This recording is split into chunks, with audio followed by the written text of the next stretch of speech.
Hello, my name is S.K. Williams, and today I would like to talk to you about Lent and Great Lent. Lent is the season of privation that leads to the greatest feast on the Christian calendar, which, contrary to how our culture tends to present them, is not Christmas, the feast of the Nativity of our Lord and Savior Jesus Christ, but rather Passover.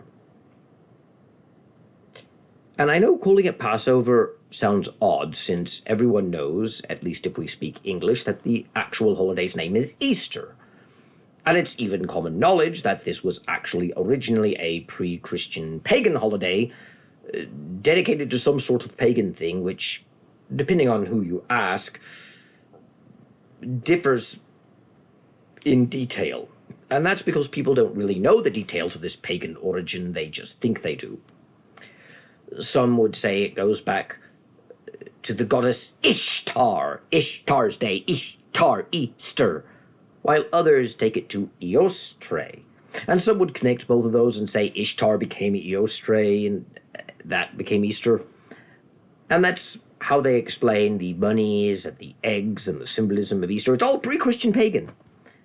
And then Christians came along and baptized the pagan customs to make it easier for pagans to convert, and they retained them, allowing pagans to keep their festival, but just rebranding them as Christian festivals. You get that narrative every year, and it's not really true. Easter is not a pre-Christian pagan holiday. It is a Christian holiday that has Jewish and earlier Israelite roots.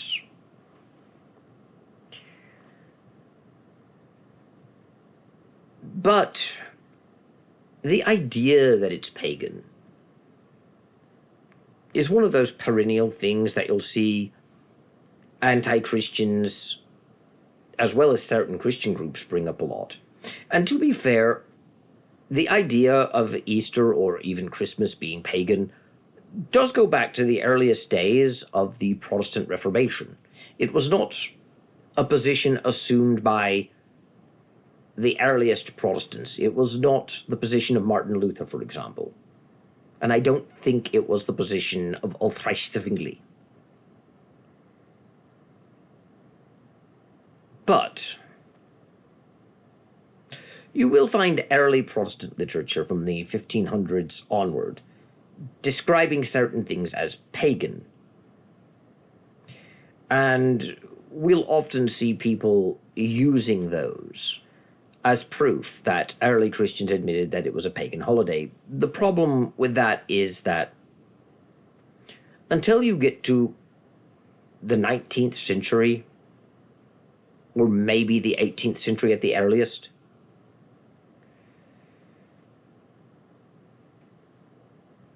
the term pagan wasn't being used to connotate that it belonged to some pre-Christian religion.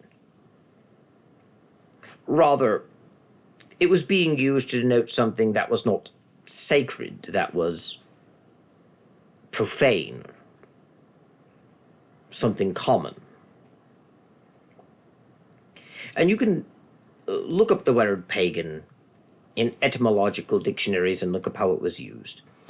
In the 1500s, when they called the Pope pagan, or when they referred to certain holidays or customs or beliefs or practices of Catholicism as pagan, the intent was not to say that they were pre-Christian in origin and came from polytheistic religions of old.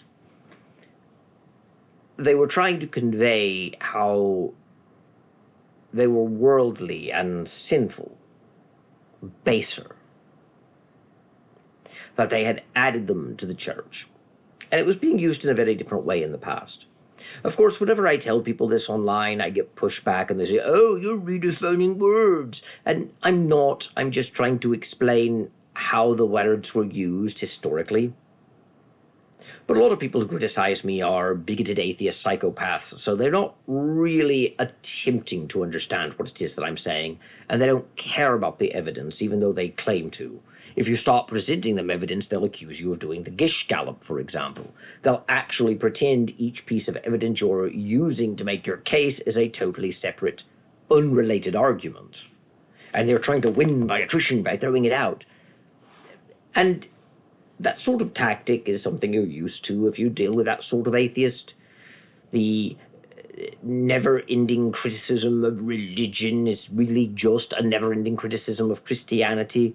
And ultimately, they're all just progressives who aren't telling us the truth when they talk about how diverse they are politically, since atheism, by definition, is just a lack of belief in a God, and that lets them have all sorts of opinions.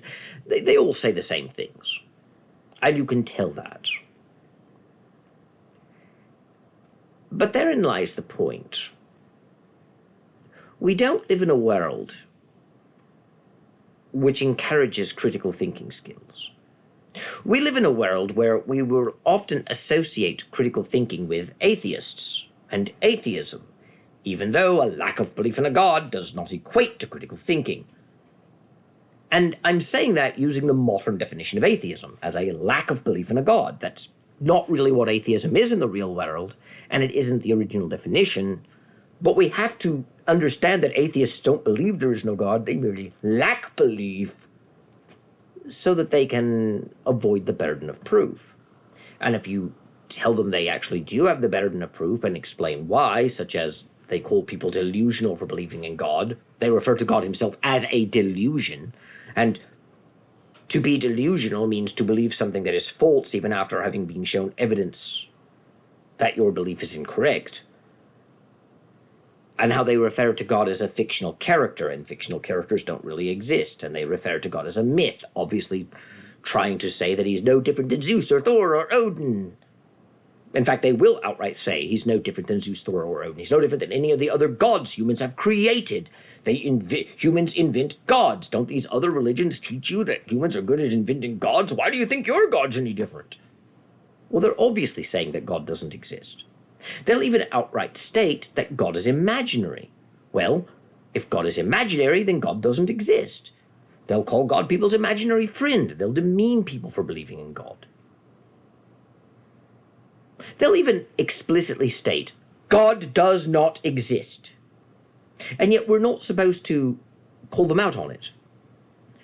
We're supposed to accept that, by definition, as atheists, they just lack belief in a God and are making no claims and have no burden of proof.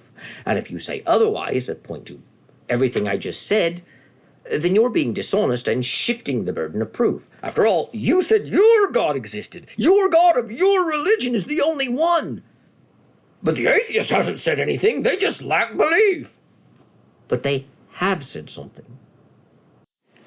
They're not truth-telling when they say, I have made no claims. I have no burden of proof. And you're not shifting the burden of proof by pointing this out. You're pointing out a fact about them. That they are being disingenuous with their definition of the word atheism. And they're acting as if this prevents them from actually having to back up everything they're saying.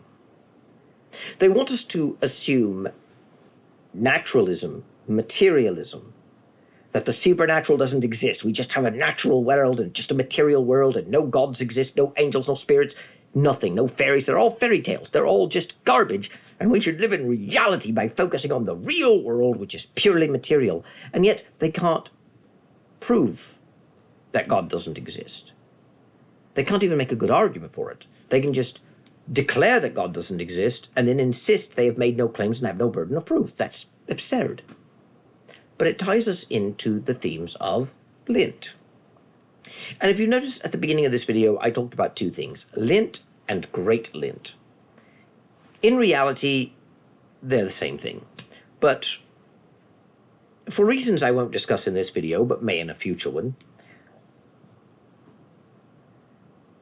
Lent in the West is just called Lent, and Lent in the East is called Great Lent. And it helps us delineate between the two, which is helpful because they don't always fall on the same times. This year, for example, the Eastern Orthodox Pascha celebrations will actually occur a week after Western Easter. And due to certain circumstances, I'm actually celebrating Eastern Orthodox Great Lent. The reason for this is because Connuga happened, and I have a personal tradition of writing a Lenten contract where I write out to God what it is that I agree to do at Lent. For example, I always give up cheese and dairy products for Lent. But I make exceptions for certain days, like St. Patrick's Day, patron saint of Ireland. I also make exceptions for my brother's birthday, the 29th of March.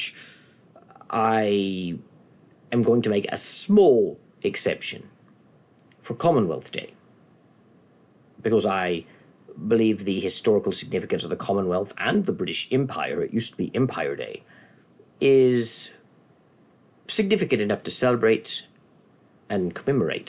Even if the Commonwealth is basically meaningless today, and even if the countries of the Commonwealth have gone progressively woke, especially the core ones of Great Britain, Canada, and Australia, and New Zealand. But you have to understand that the fact that they're woke today doesn't mean that they were woke or on the course to being woke in the 19th or early 20th century. And what we have today came about due to a complex evolution of history. Which is why I really don't like it when people, especially Americans, say that, look how corrupt and woke Britain is. If we should get rid of the monarchy based on this. As if abolishing the monarchy will make the British government less woke. It would actually make it more woke, since woke people hate the monarchy, as a general rule. In fact, a lot of the woke issues we see today came about because of the American Revolution and the spread of those ideas. It's one of those oddities of history that the American Revolution both started the trends that we see today toward liberalization, while at the same time insulated America from them. A lot of American customs and common law actually are British common law or English common law that haven't changed since before the American Revolution. Bizarrely, Americans have this weird idea that America's founding fathers created the system whole cloth, that the very idea that we should have three branches of government rather than concentrating power into a single branch or a single man like the king, who claimed he had a divine right to rule us, and that we won't just have one man governing us, we'll have branches of government with equal power and checks and balances to prevent abuses, that was an invention of America's founding fathers that no one had ever seen before. Well, it wasn't. The idea of having three branches of government goes back to the British parliamentary system, and King George III did not claim to rule by divine right of kings and was not an absolute monarch. But a lot of things we have in America in custom, even at a state level, were things that we already had before the Revolution, like sheriff's departments that are actually chief law enforcement of an area. After the American Revolution, the monarchy was in fact discredited in Britain. It had already been largely discredited by the Glorious Revolution that created the Republic of England under Oliver Cromwell, and after the Restoration, Britain operated on parliamentary supremacy, which means that the king wasn't really in charge, Parliament was. But the king did have at least a few reserved powers, and still does. The current king has reserved powers, but by custom he doesn't use them. And the reason he has become largely a ceremonial figurehead and has lost a lot of the remaining reserved powers, and what he does have, he rarely, if ever, exercises. Or if he exercises them, it's at the behest of Parliament. It's because of the American Revolution. That's why the High Sheriff is largely a ceremonial position rather than an actual law enforcement position in Britain. That's why A lot of people don't even know they have high sheriffs. A lot of the legal reforms that happened after the American Revolution in Britain were inspired by making the society more democratic and more in line with the values that America was founded on, values that had now become international, values that led to the French Revolution. Which is bizarre because modern conservatives like casting the French Revolution as this bizarro opposite of the American Revolution, totally unrelated to it. But the French Revolution was a continuation of the American Revolution. Thomas Jefferson himself said that. And it was the same ideas that gave life to the American Revolution and the American Republic that gave rise to the French Revolution. The only difference is that the American Revolution tended to be more restrained, but it was still based on the same principles. Because America's founding fathers weren't really fighting a tyrant. They claimed they were to justify revolt, but the real issues were largely economic and dealt with autonomy, and ultimately the people who were running the colonies had their own ideas that they wanted to implement based upon certain Enlightenment principles. Not the Enlightenment that a lot of atheists like pointing to. They weren't all atheists or deists who rejected Christianity. The history is more complex and sloppy than that. And I know if anyone listens to this video, they'll, well, what about Thomas Paine? What about Ben Franklin? What about Thomas Jefferson? They were deists. And they don't seem to realize that, for one, it's not always actually true. For instance, Benjamin Franklin was a deist when he was a young man, but had given up deism by his mid-30s. And by the time of the American Revolution was no longer a deist. That doesn't make him a Christian, but he wasn't a deist at the time. And Thomas Jefferson really wasn't that much of a deist either. And you can actually be a deist and a Christian. The idea that you can't is a relatively modern idea that's silly. And don't get me wrong, I'm not saying that if you're a deist you had to be a Christian or had to be back then. You could be a deist and not be a Christian, even in the 18th century. Thomas Paine was a deist. He wasn't an atheist like some think, he was a deist, and he was not a Christian. But that doesn't mean that all deists rejected Christianity. And Thomas Jefferson definitely didn't. He called himself a Christian until he died.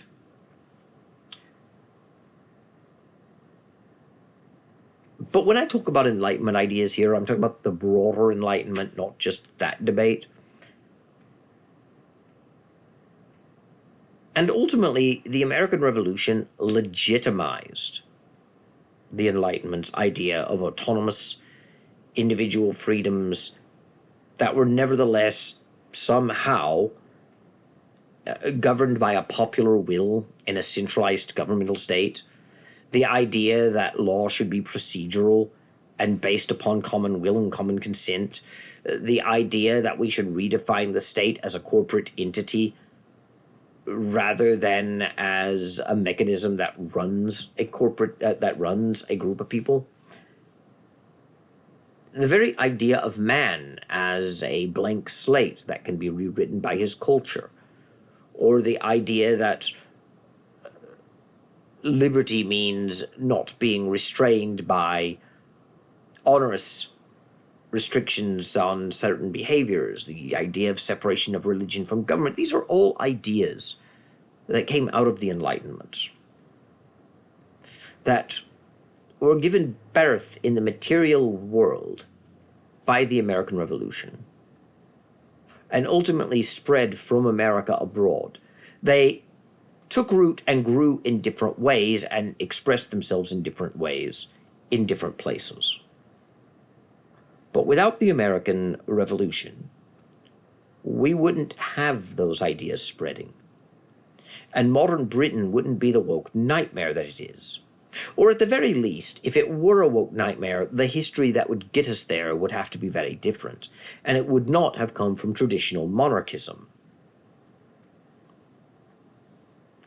Because woke philosophy is rooted in the idea of equality, which monarchy is naturally not compatible with.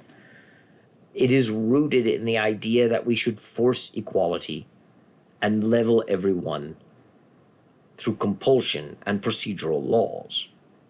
And that ultimately, whoever is running the state should have the right to dictate the terms of that, and that the highest and best good of society is tolerating anything that used to be seen as deviant in the interest of freedom and tolerance and diversity. A denial that there is a foundational principle of reality, a denial that there are hard facts about who and what you are, an insistence that there's no difference between men and women. All that starts with Rousseau and his Tabula Rasa. And the reason I'm bringing all of this up in my Lent address for this channel is because, as with Lent, where we have East and West, we have two versions of the same thing that are the same but different. And ultimately, as much as we live in a secular age that says, at best, religion should be a private enterprise separated from the government and preferably from the public square, and that we should run a society based on reason and science and logic and not on religion, we also live in a society that doesn't question the narrative of if religion is irrational and if we can even run a society without it. It is my contention that modern secularism is a religion. But religions are collections of ideas. So it's not like if you belong to a religion, you reject another. You can actually have cross-pollination of ideas in a single person or in a group.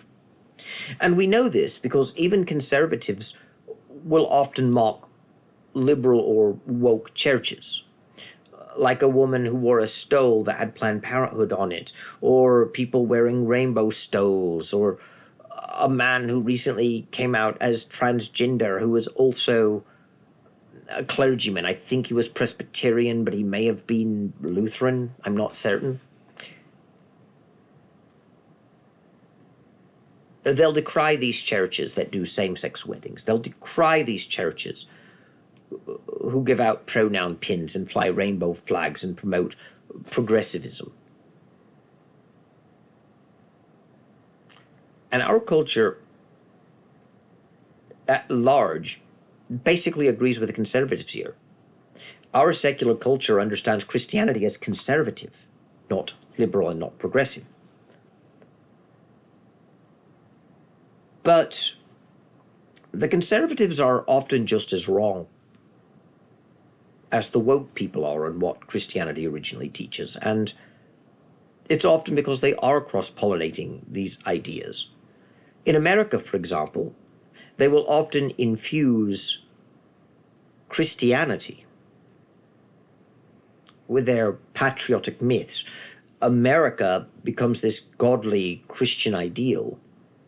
Well, God didn't want us to bow to kings, with the exception of King Jesus, and that God never intended some man to be in charge, claiming divine right and taking over, that we, the people, have a right to rule that's given by God himself. Our rights come from God. Everything comes from God. And we, the people, in our sovereign will, have a right to rule ourselves. That is what God intended. Israel itself was a republic until they sinned against God by getting a king. And America is trying to revive that. Even the three branches of government, which we are to pretend were invented by America's founding fathers. Because again, even though it's not really true, people do think that way. They think America's founding fathers invented the idea of having separation of powers and three branches of government and checks and balances on that. Because England, they never say Britain, we broke from England, had a king, and that king ruled by divine right, the absolute monarch. And we didn't want to concentrate power in one man. George Washington was offered the crown and refused, showing how great a man he was, refusing the absolute power of monarchy. And America's founders were wise and brilliant men who knew power corrupts and absolute power corrupts absolutely. and they divided the system into three branches of government with checks and balances. Look how brilliant they were. Well, certain conservatives in America will say that a verse from Isaiah was the inspiration for the three branches of government. Specifically, they will cite Isaiah chapter 33, verse 22. For the Lord is our judge, the Lord is our lawgiver, the Lord is our king, he will save us. And they will say that America's founding fathers, realizing the tyranny of kings, did not want that, and yet couldn't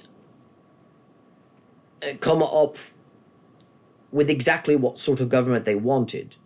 So they turned to prayer and reading the Bible, and they came upon Isaiah 33:22, and then realized that they should have three branches of government, that verse was the inspiration for America's founding fathers inventing the separation of powers. And this ties America's founders, the brilliant, noble, and heroic men who freed us from tyranny and gave us the best form of government that has ever existed, and the finest document ever crafted by human hands, the U.S. Constitution, directly with the Bible. And of course, it's not really true. It is something people like David Barton promote, and that people like Jack Hibbs will repeat because they got it from David Barton, but it's not really true. But it does show how the ideas of what it means to be an American are fused deeply with what it means to be a Christian. And don't get me wrong, the progressives who say it has nothing to do with it, and especially those who hate religion by hating Christianity, though they will oddly love Islam, are also wrong to think Christianity had no influence whatsoever on the deist founding fathers. Christianity did influence their thinking.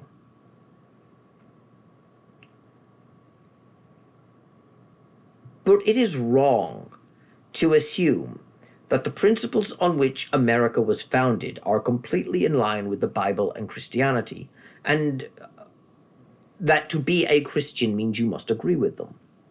For example, I come from Tennessee, but I am a monarchist. That's very unusual for someone from Tennessee. Someone from Tennessee should be a flag-waving patriot who loves America and hates monarchy. But I'm not. And I'm not saying I'm a monarchist because I love King Jesus, but no king but King Jesus. I'm okay with human kings. I even think America would have been better off with a king. Not the apocryphal story of King George Washington. I honestly don't think the American Revolution was a good thing. For reasons I'm not going to discuss at length in this video, I have in previous ones and I will in the future. But I honestly don't think that the ideals and principles that America was based on are fully compatible with Christianity. But here is where our modern age's inability to use critical thinking or to think deeply about issues will hinder my point. You see, I don't think American ideals are the exact opposite of Christianity, and I don't think everything in the American ideal must be rejected to be a Christian. And in fact, a lot of the ideals that went into what it means to be an American did come from the Christian culture at the time and are Christian principles. But keep in mind, any sort of ideal is actually made up of smaller component parts, as well as shaping those parts so that they interconnect as a whole. And I really don't think that the idea that rebellion is a heroic act to fight tyranny is a Christian principle, because it is not. I don't think that the American Revolution was in any way justified, even if you could justify rebellion against tyranny, because King George III was not a tyrant. And I don't really think that the idea of popular sovereignty is good. It just leads to an unstable society. And I know that in our modern world we lionize democracy, and we even have these ideas that democracies are more peaceful and more free, but I don't really think that's true either. Democracies can and often are tyrannical and harsh. Even historical democratic societies like Athens had far less freedom than we give them credit for. And a lot of the freedoms that we take for granted that we call democratic actually came from medieval concepts of monarchy, because our republics grew from monarchies. And we can see in the modern world that, yes, Britain is still a monarchy, and yes, Britain has gone so woke that it's doing things like banning prayer around abortion mills, and Canada has a province, Quebec, that wants to ban all public prayer. But ask yourself, is that because they're monarchies? Because the British monarchy is tied to its church as well. The king is the governor of the Church of England, for example. And there is a state church. Reality is usually more complicated and more informed by history than we give it credit for. Modern Britain is a deeply secular place because the people running Britain and the culture at large is deeply secular. It still has a monarchy in spite of its secularism because of its history, and also in part because even though people are secular, they're still connected to it culturally. And there's also an issue of constitutionality.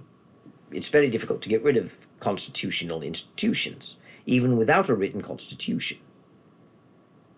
Britain is still statutorily Christian, but most people in Labour and most people in the Green Party, and a lot of people even in the Tories or other parties, wish to disestablish the church and make it a secular state. And the church itself is largely infiltrated with progressive activists who are now the clergy, even the highest clergy, the bishops. History is complex, and ideas can easily blend together. And that's sort of the problem that I have with American conservatives, or even progressives. They don't want to admit that, and they act like, well, if you're this, then you believe this, this, this, and this, and if you're that, you believe that, that, that, and that. You believe a certain fixed group of things, and when I start describing historical events, they would tell me, well, that can't be true because these people were X, and they act like that's the end-all be-all of it. But people don't operate that way in the real world.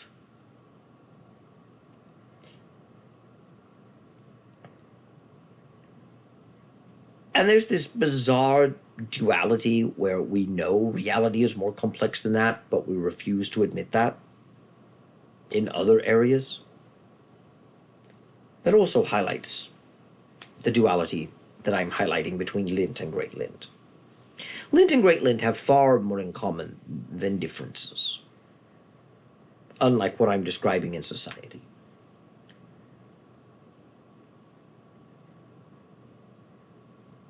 But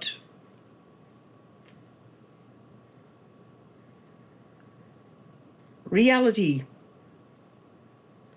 has always been more complex than what people say it is.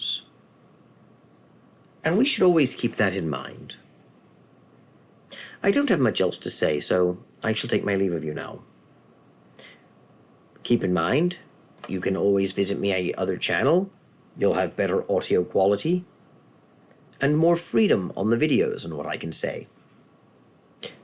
But until then, a thank you, God bless, and goodbye.